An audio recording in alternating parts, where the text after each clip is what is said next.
My name is Robert Scott. I'm a director in the Center for Engineering Diversity and Outreach. I'm Ken Powell, a professor in Aerospace Engineering. And CEDO and Aero are proud to bring you this MLK event today. It's one of a series of fantastic things that are occurring, and we're very, very honored that you chose to spend this time with us to watch a fascinating film called Me the Other, and then some discussion and dialogue. The MLK holiday is really one about carrying on the legacy of Dr. King, and it's about connecting and building community. And we think that this is going to be an interesting opportunity for us to build a North Campus community today and going forward. So again, thank you for joining us today. And I get now to introduce the director and co-producer of the film. He's going to say a few words about the film, and then we'll watch Me the Other. Mr. Shidan Majidi.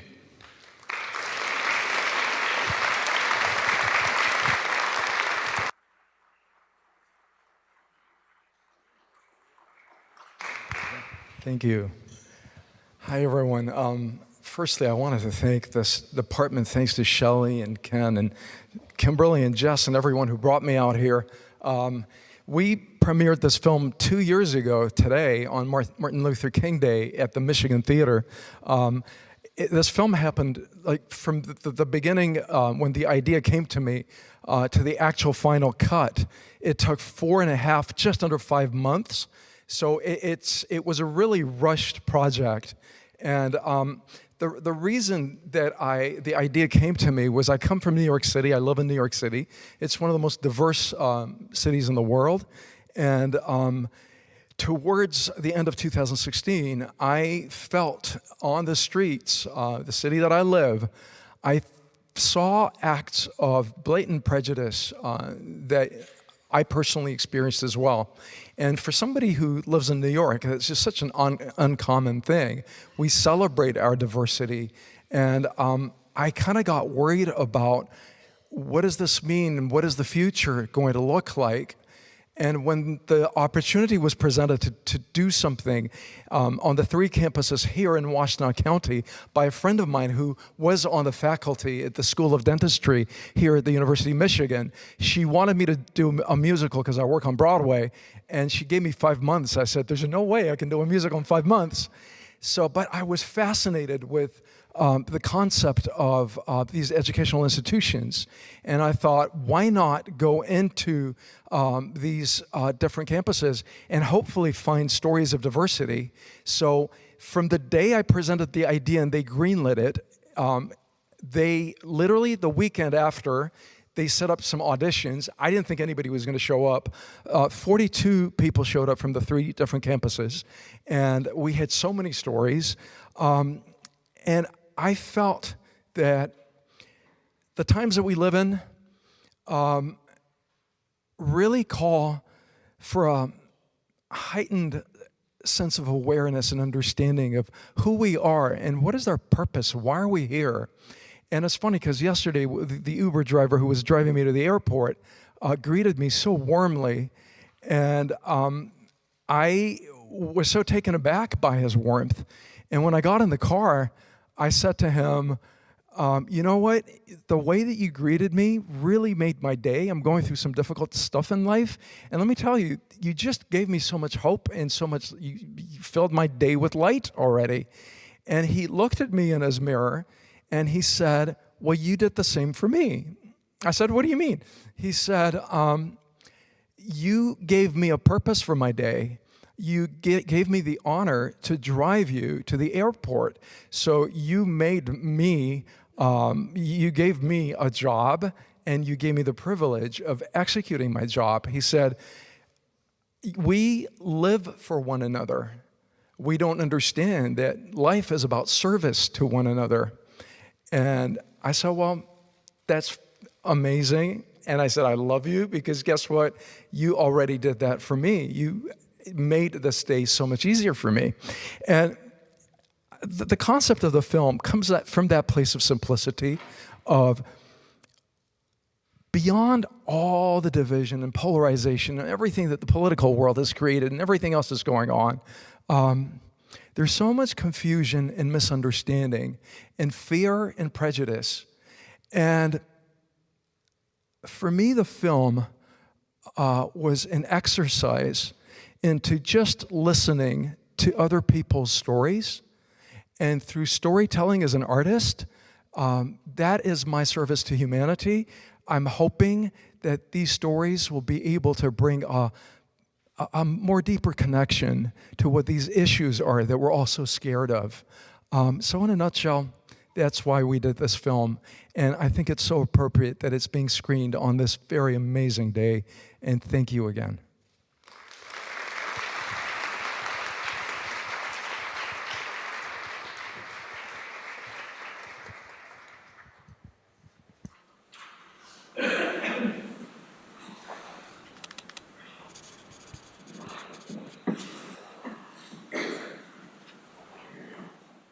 What we're going to do now is bring this home a little bit and have some people from the College of Engineering, some students and some staff and some faculty, and each of them will share a little bit about their story and some of their ideas for making the college more inclusive.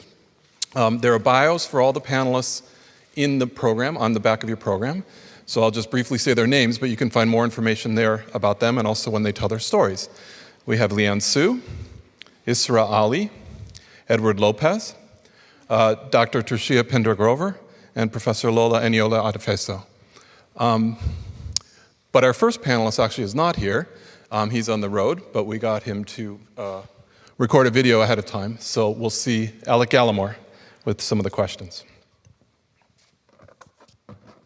Dean Gallimore, I'd like to thank you for working with me to make this video so that even though you're on the road on MLK Day, you can be part of the discussion and lead off our panel. Thank you very much. It's a pleasure to be here, Ken.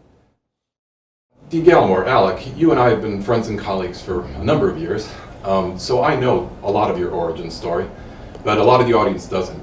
Could you give us some idea of your journey, how you came to be a rocket scientist, how you came to be a renowned space propulsion expert, a professor, and now dean of the college? Sure. Well, it all started when I was a young kid and my aunt brought me to see 2001: A Space Odyssey when I was young. And I just loved not only the movie, but I literally fell in love with the Discovery 1 spacecraft, as interesting as that sounds. And then I really thought that's what I want to do. I mean, I was a little kid at the time, but I just loved the idea of astronauts being able to go to different planets and explore really our solar system. And so throughout high school, undergrad, and indeed my Ph.D., I thought what I wanted to be was, when I grew up, if you will, was sort of akin to Tony Stark and Iron Man. I wanted to create my own spacecraft, you know, a NASA spacecraft, not my own, but a NASA spacecraft. But I also wanted to develop the propulsion system that would allow us to go to places like Mars at incredibly short times. But I wanted to be on that spacecraft, so I wanted to be an astronaut. So my intention when I came to the University of Michigan was to work here for 3 years, 4 years or so, because to be a competitive candidate for the astronaut corps, one needed a few years of post-PhD experience, and I thought being a professor would be a great opportunity for me to do some really cool work with students, do some research, but then, you know, punch out, if you will, a few years later to become an astronaut. And an interesting thing happened along what I thought was the way to Houston, Texas, is that where NASA Johnson is that the more I learned about what it entails to become an astronaut, the less attractive that was, and the more I became committed to becoming a professor, to teaching, to doing research, the more I really enjoyed being a professor. So to make a long story short, I decided if I wasn't going to be one of the first people to set foot on Mars, maybe what I could do is either train the first group of astronauts who will land on Mars, or develop the propulsion system that will allow people to go to Mars. And clearly, I think I've actually hopefully done both of that through my career here at Michigan as a professor. That's great. That's really interesting. I'm sure you've seen the picture of Harm Buning up lecturing with around the table, the Mercury astronauts. Absolutely. It's really terrific. Yeah. As you know, we're using this documentary film as sort of a springboard to have a discussion about increasing inclusivity in the college. Mm-hmm. I wonder if you could give an example of when you feel like someone took took some extra steps, went the extra mile to help you feel included? Well, you're an example of that, Ken. You were, of course, a junior faculty member when I started, but you were a few years ahead of me. And so many of us who started my year or thereabouts looked at you as sort of the senior junior faculty member. And so it was really great to have people like you, and actually our current department chair there, Tony Was, as role models and mentors actually to help guide us. So that was wonderful. And that really set the tone for how welcoming the Aero department was to me as a junior faculty member. I would also say that the group of senior faculty members, senior professors, including the department chair at the time, were incredibly supportive and welcoming. They also set a really good tone for the department. They would go to lunch together, they would play squash or things like that at lunchtime. They liked each other, they got along well, they worked well together, and that really was a great series of examples of how colleagues could collaborate with each other. And I think all of us in our, where we are right now, we learned from that. And so maybe it's not surprising that we sort of try to carry that point of view forward as senior faculty members. And so I thought it was just a welcoming environment right from the get-go, from the junior faculty members all the way to the senior faculty members, and also the staff. The staff were wonderful. So I literally cannot imagine a more welcoming environment than the environment I had when I started as a junior faculty member in the Aero Department of Michigan.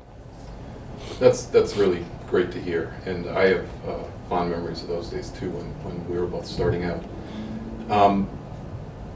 Now you're the dean and you have some capacity to affect basically the culture on campus. Mm-hmm.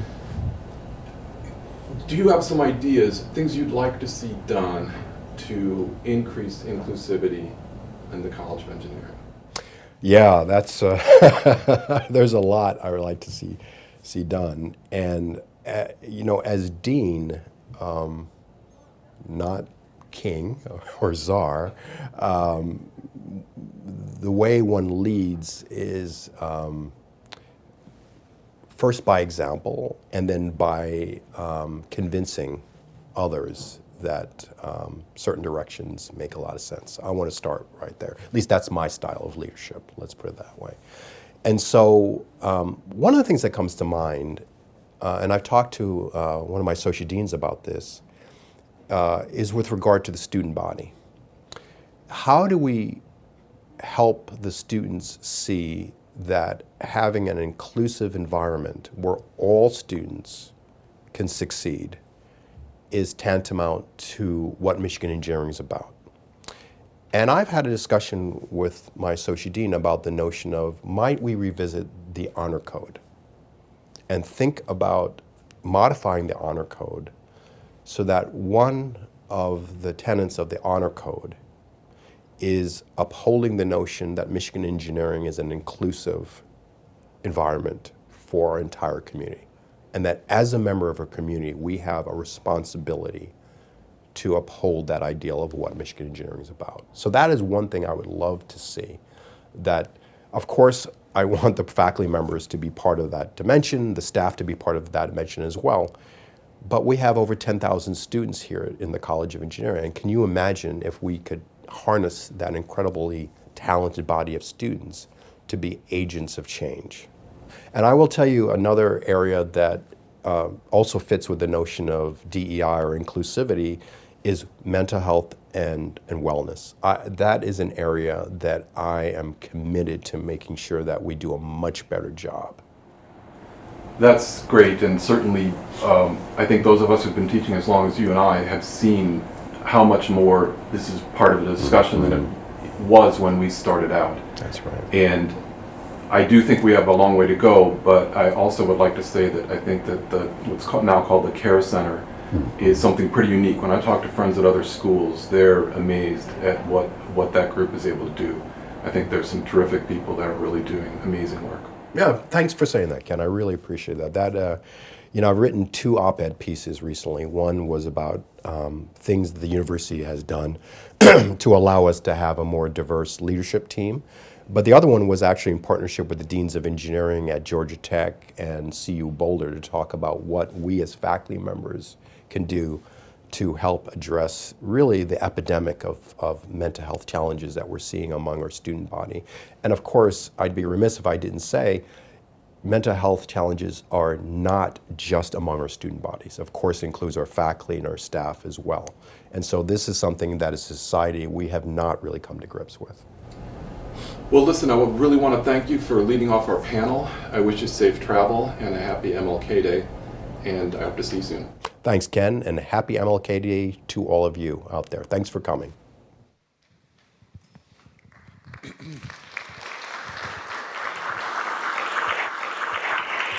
Let's bring it back in the room and hear from this fantastic panel we've got up here and your stories. And so, Israa, I'm going to get to start with you. Introduce yourself and tell us what you'd like the group to know about your story. Hi, so I'm an undergrad junior in the aerospace department. I'm going to be reading off my phone because I didn't memorize it. So I learned about aerospace engineering through a Google search at the end of my senior year of high school. To my knowledge, this has been unheard of in my hometowns. If you read the bio, I'm from like 5 countries. And I often got chuckles or bewildered faces as I started telling people I wanted to pursue aero. I was never really encouraged nor discouraged to do anything in STEM. And I'm pretty average in like math and science, and all those introductory reader classes didn't help my case. Unfortunately, these aspects are part of the unequitable pipeline that results in the loss of many talent. And you end up with a department of 13% females last time I checked, and even much, much fewer non-white ethnicities. I was privileged to have a mother who let me be who I want to be, and older siblings who paved the way to college for me.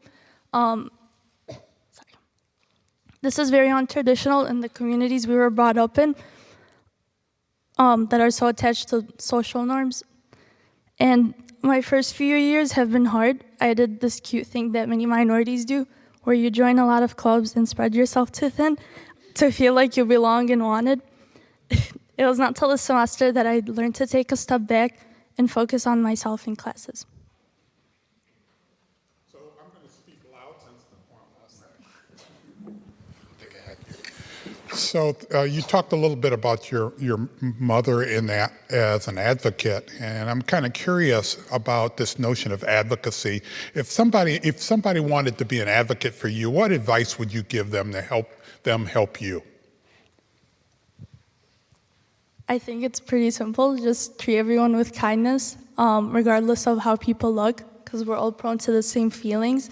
So just be aware of your own implicit biases and just really be kind to everyone. Okay, thank you so much.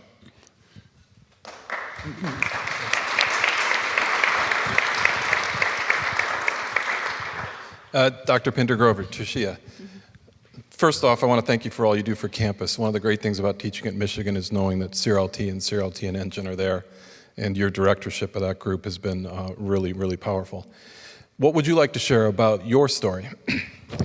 Yes, so I am an interesting person here in the sense that so many of us, we're all here, we're connected to U of M, and I'm connected to U of M in kind of 2 ways. First, I was a graduate student here, and I pursued my master's and my Ph.D. in mechanical engineering here at U of M. And then I continued my journey here and started connecting with the Center for Research on Learning and Teaching while I was a graduate student, and had the opportunity to stay on as staff and really support both the faculty, graduate student instructors, and undergraduate instructional aides as it relates to teaching and learning and how to do that effectively within the College of Engineering. What was an example where an advocate helped you out by providing some support, and how did it make a difference for you? Yes, so when I was a graduate student here, for those of you who are unfamiliar with the Ph.D. process, there's a series of exams that folks have to take called the qualifying exams. And it's really a gateway, if you will. It's one of the first hurdles that you have to get over in order to continue on in your doctorate. And the first time I took those tests, I did not pass, and I was very devastated. I mean, I had studied with my study group for at least 4 or 5 months of just really focused study, trying to make sure that I understood the concepts and could be able to demonstrate that on an exam, and I was really distraught when I did not pass. And I went to the academic service office in mechanical engineering, and at the time there was someone who worked there, Cynthia Kwan White, and she basically taught me the difference between if and when it comes to pursuing your dreams and believing in yourself.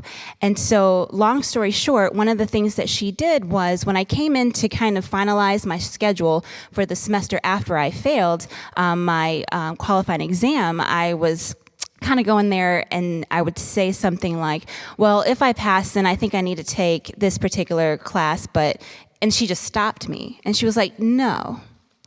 When you pass the qualifying exam, these are the classes that you need to take. So we're going to get you signed up for the classes that you need for next semester, because when you pass, you will in fact need this particular research class. You needed the 600 level versus the 500 level. And I just remember being so struck by someone who believed in me more than I believed in myself. And for me, that difference between if and when made a huge difference, because I was able to pass the second time. Second time is always the charm for me. And I really owe a lot to a lot of people, but definitely for her, for kind of really seeing my potential and wanting to encourage me through it. Thank you. You already do a lot to increase, you yourself already do a lot to increase inclusion and equity on campus, but what's something you would like to see implemented to help along those lines? So the lens I work in primarily is in the teaching and learning space. And so for me, the thing that I think is so valuable is really providing a range of professional development to really support all of our instructors so that we can help promote inclusivity in the classroom. And I think one of the things that I'm very grateful for the College of Engineering in terms of their support of CRLT and engineering is being able to allow us to do that work within orientations and providing support around different needs that departments need to do. And so what I would just say is that in terms of what I hope to continue to see are having opportunities and structures in place to allow us to think not just about individual workshops, but think about the curriculum. How can we think about making the curriculum more inclusive? How can we think about how do we work within departments to really support faculty and graduate student instructors and undergraduate instructional aides in the classroom? So I would definitely want to see that lens amplified for our student body. Thanks, Tershia.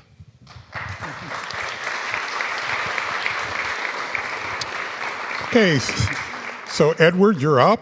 You can tell because you have a microphone in your hand now. That's a pretty good clue. So introduce yourself and tell us a little bit about your story. Yeah, of course. Hello, everyone. So my name is Edward Lopez. I'm currently a senior here at the University of Michigan studying Aerospace Engineering.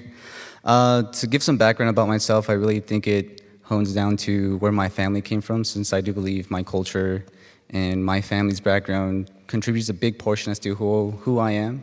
And my family, pretty much, my mom's side of the family grew up in El Salvador, and then they fled late 1900s to kind of escape the civil war that was going on there. So definitely hearing about the stories of what was going on there definitely kind of made an impact on me as to who I am and where I come from. I'm part of a family of survivors, since very few people were able to make it out of that civil war.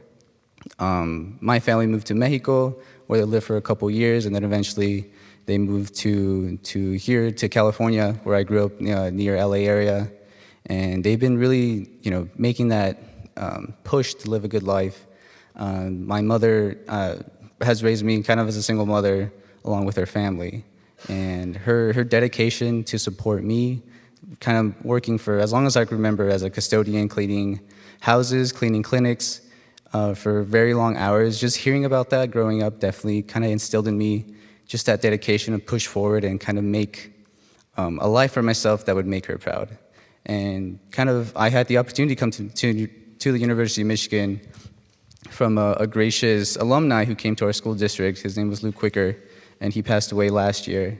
But through his efforts to reach out to my high school community to provide scholarship and guidance to the University of Michigan kind of opened the door to me to see the University of Michigan as a school that I really wanted to go to. And definitely looking up their reputation in aerospace engineering, it's like I was pretty much set, this is a school for me. And ever since then, looking back, these past 3 years have been really remarkable in terms of what I've been able to accomplish, how much I've been able to grow as both a student, professionally and socially. Being part of the Society of Hispanic Professional Engineers, being part of a project team, having the opportunity to, this past semester, work for NASA has been a great experience for me as well. And then looking back upon all that, kind of seeing the journey that I've gone through and what my family has gone through has really made me kind of respect people who have gone through similar experiences and kind of give me that notion to support them as well and to let them know that they're not alone and that other people are here to support them. Wow, that's a powerful story, Edward. Thank you. Please. So think about when you've really, really needed support. Have you been able to find it here at the university? And what resources would you consider to be most important for your success? Yeah, so definitely, freshman year was definitely a challenging experience for me.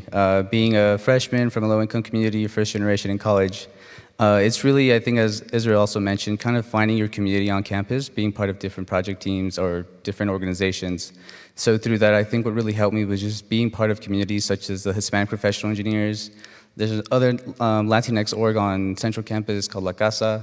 So being around other people that kind of have similar backgrounds to what I've gone through, what my family has gone through, really supported me and letting me know that there are other people here who've gone through similar experiences and that are willing to support me and that I'm here for them as well. So definitely reaching out to other people, talking about experiences that remind me of home, talking about tamales or pupusas, things like that. Things that just remind me of home that make me feel comfortable is something that has really supported me throughout my 4 years here and has helped me grow socially and professionally as well.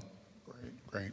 And do you have any advice for someone who needs support but maybe is afraid because they don't know how to go about it or may say the wrong thing? Yeah, I think in that case, it's really, my advice for that is kind of being very direct with it. I know sometimes asking that question up front might be a bit complicated or you want to make sure you don't say the wrong thing. But I think it's really best to find someone who you're close to, who's part of the community, or someone you're comfortable speaking with, and just be really blunt about it. Just ask them, what's something that I could do to help support you from someone that comes from your community, from your background. And I really think being forward about the question kind of reduces the time or the hesitation the other person could provide to help you or give advice as to how to help them. And just really opens the door a lot faster as to what you can do.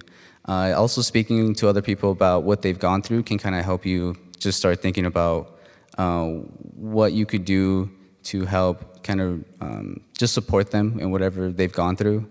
And just really being a friend to the person. It's really, I think something that was also mentioned is just being very friendly with people. It's like, that way you don't really have to worry about what you're gonna say. If you feel like something you're about to say isn't very welcoming or might be taken the wrong way, it's probably best not to say that, and just be very careful as to how you approach people that you don't really know.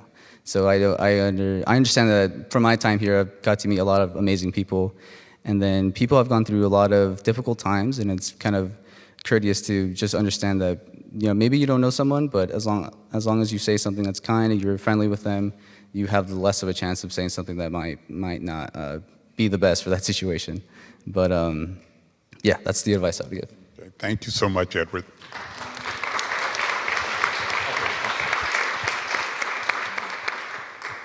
Professor Eniola Arifeso, Lola, could you say a little bit about how you came here to be a professor in the College of Engineering? Oh gosh, how far back do you want me to go? It's up to you, Lola. So I was born in Baltimore, Maryland. I'm going that back. to immigrant parents who were from Nigeria. And so my dad was in DC area studying at the time. And so when we were done, or when he was done, we moved to Nigeria. So I lived in Nigeria from the age of 6 months to about 15. And then I came back to the US. So I have an interesting experience of growing up as a majority and then as almost pseudo-adult entering into a minority world. And I have to go and do this at college. And so that was an interesting experience. One of the first contrasts I noticed was back home in Nigeria, people always assigned future careers, and for me, it was always, you're going to be a clinician, you're going to be a medical doctor because you seem calm and collected.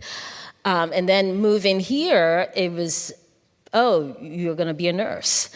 Some reason that I couldn't understand, I was downgraded to I'd be a good nurse, which is fine, right? And so then I actually was enrolled in community college because I couldn't convince anybody. I graduated high school already at 15, studying nursing because, okay, that's what I'm going to do. Even though I wasn't very great at biology, I still was going to do this. But then I remember in a social gathering, adults were having conversations about technology, and I was jumping in, and eventually one of my uncles stopped, looked at me and said, "What are you doing in school?" And I said, "Nursing." And he goes, "Why?" I don't know. I was like, "What about engineering?" "Oh, okay." And that was the end. That's how I ended up. I went back to school the next day, changed my major to engineering, and went to university. From then, it's just snowballed. I love this university environment so much. When somebody told me I could get a Ph.D., and so I did. And then when I was finishing that, somebody told me I could stay in the university environment by becoming a faculty. I go, oh, okay. And so I'm here at the University of Michigan. Well, one of the things I really admire about you as a faculty member is you're an outstanding teacher and a really active and successful researcher, and you also make time for some really important service on campus, really important and innovative service, so I really admire that. Do you have some advice for students or faculty or staff who are actively looking for support?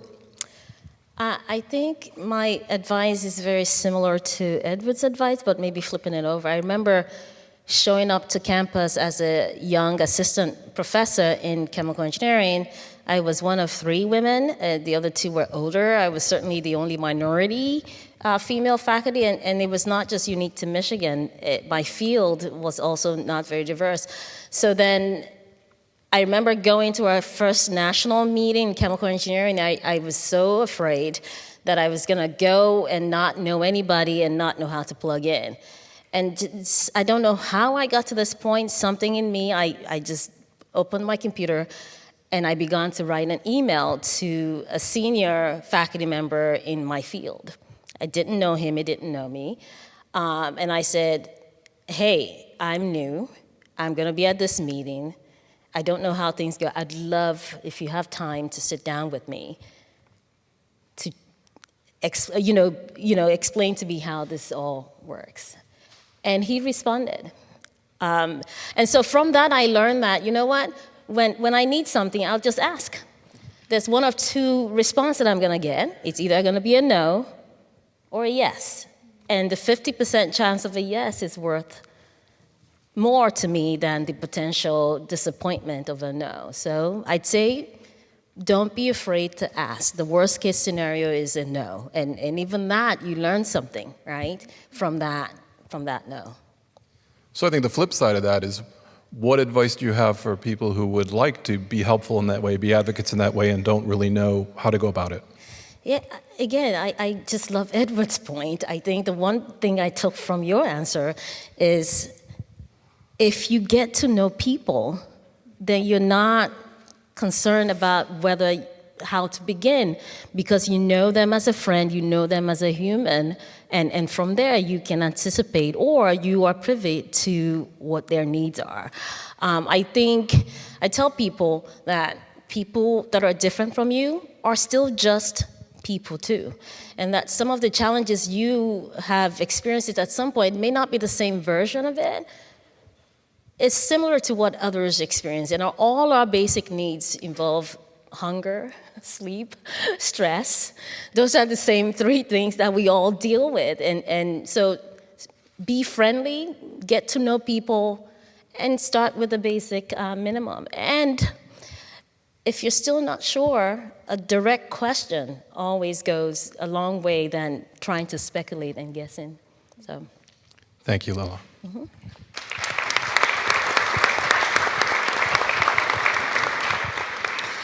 Okay, Leanne, to you. So again, introduce yourself and tell us what you want us to know about your story. Hi everyone, I'm Leanne. I'm a second-year Ph.D. student. I'm actually in the lab that Dean Gallimore helped set up here, so I work on electric propulsion. I kind of got my start with EP the same way a lot of nerds do, which is by watching Star Trek.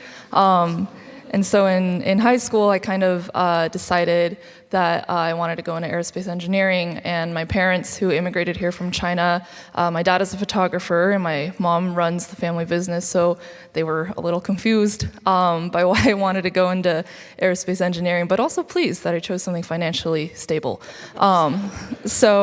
I came to the University of Michigan in fall of 2018, and I now get to do some really cool research in electric propulsion. And one of the things that I think has stuck with me about Star Trek is not just, kind of this vision of humanity being able to travel through space and kind of this post-scarcity world where we can just explore for science and not for to kind of us be able to match our basic needs, but also this idea that we can do so as like a diverse and unified human race. And so, as someone in a department who I think Israa mentioned is not terribly diverse right now, it's really, it's important to keep that vision of a world where it is more diverse and we do have more women and people of color and people who are out and, just a more diverse workplace and more diverse field is something that I definitely always like to keep in mind.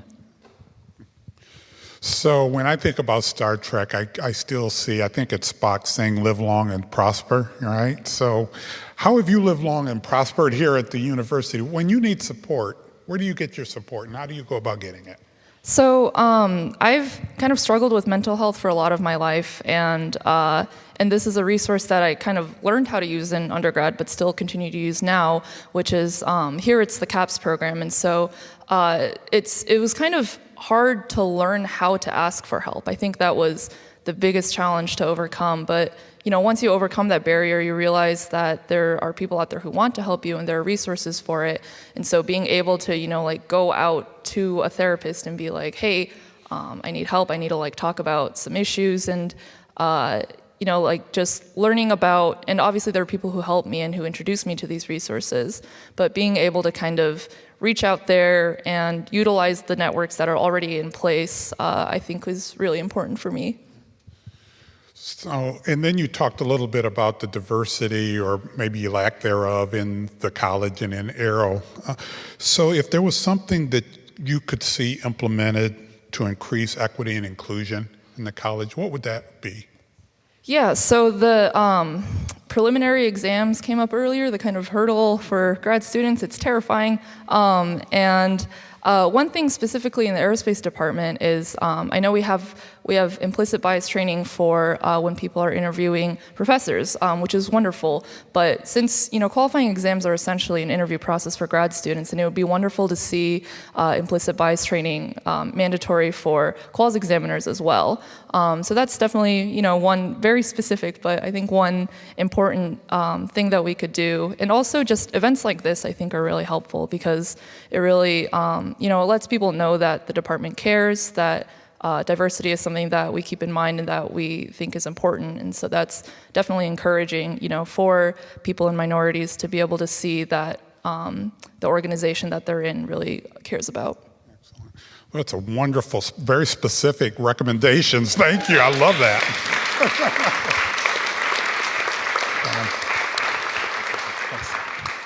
So, first of all, can we give the entire panel a hand, please?